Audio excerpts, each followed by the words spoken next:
Okay, number one, we're gonna solve this equation and we see that we have variables on both sides.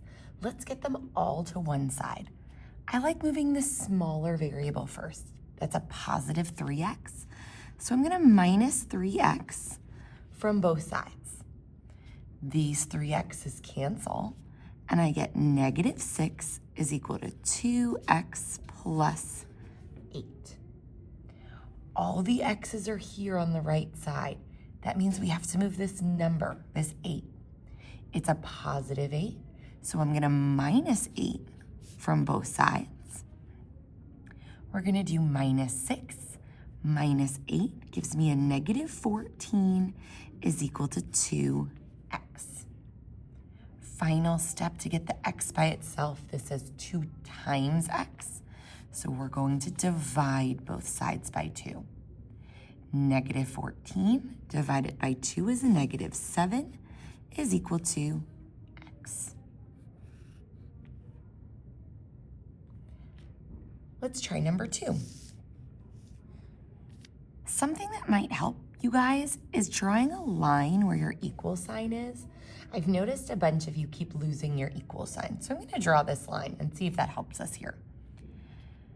Again, we have x's on the left and x's on the right. I want to get them all together. Since there's nothing else over here on the right, I'm going to move this 5x. It's a positive 5x, so I'm going to minus 5x from both sides. The 5x's cancel, and we're left with a negative 16 is equal to negative 3x minus 5x gives me a negative 8x. We're almost done. This is negative 8 times x.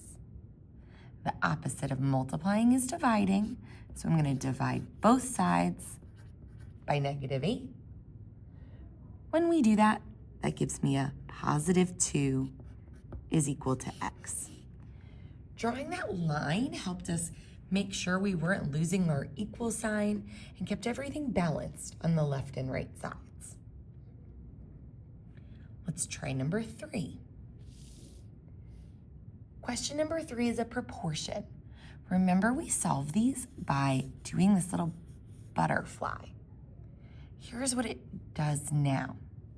We're gonna take the 2 and multiply it by all of this x minus 4. Make sure you put parentheses around the x minus 4. We'll do the math in a second. Same thing with the other side of our butterfly. We're gonna take 5 and multiply it by that 3x plus 3. So 5 times 3x plus 3. Now what we need to do is distribute the 2 to everything in parentheses. Again, I'm going to draw a line for my equal sign so we don't lose it. 2 times x is 2x. A 2 times a minus 4 gives me a negative 8. Is equal to, we're going to distribute on the right side as well. 5 times 3x is 15x. 5 times 3 is 15. We have variables on both sides of our equation. I want to get all of them together.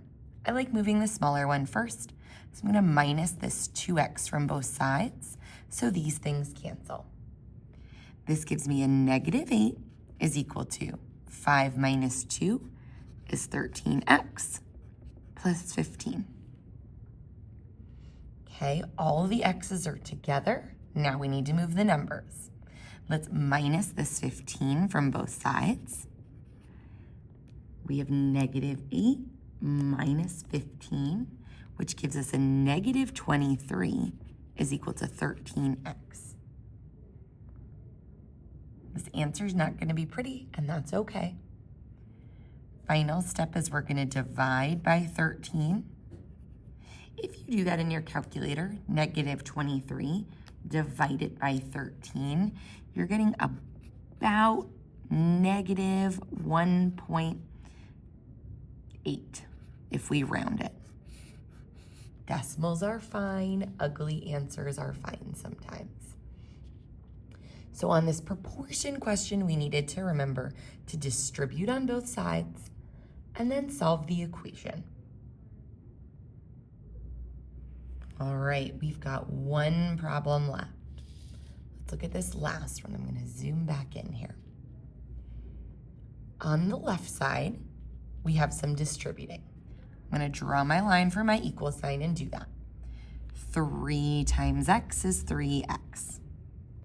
3 times a negative 2 is a negative 6. Is equal to. Look on the right side. I have 2 things with x's in them. Let's go ahead and put them together. 4x minus x gives me a 3x, and then we have r minus 6. Remember, I always like getting all the variables together. So I'm going to minus the 3x from both sides. On the left side, they cancel. So we're left with a negative 6 is equal to, on the right side, they cancel, and we're left with negative 6. This is when our variables cancel out. Doesn't mean we did anything wrong. We see the same thing on both sides. Since we have the same answer on both sides, that means this thing has infinite solutions because negative 6 does equal negative 6. So if we get the same thing on both sides and our variables canceled out, all our variables went away, that's when we have infinite solutions. If you needed any more help with any of these problems, go back and re-watch them.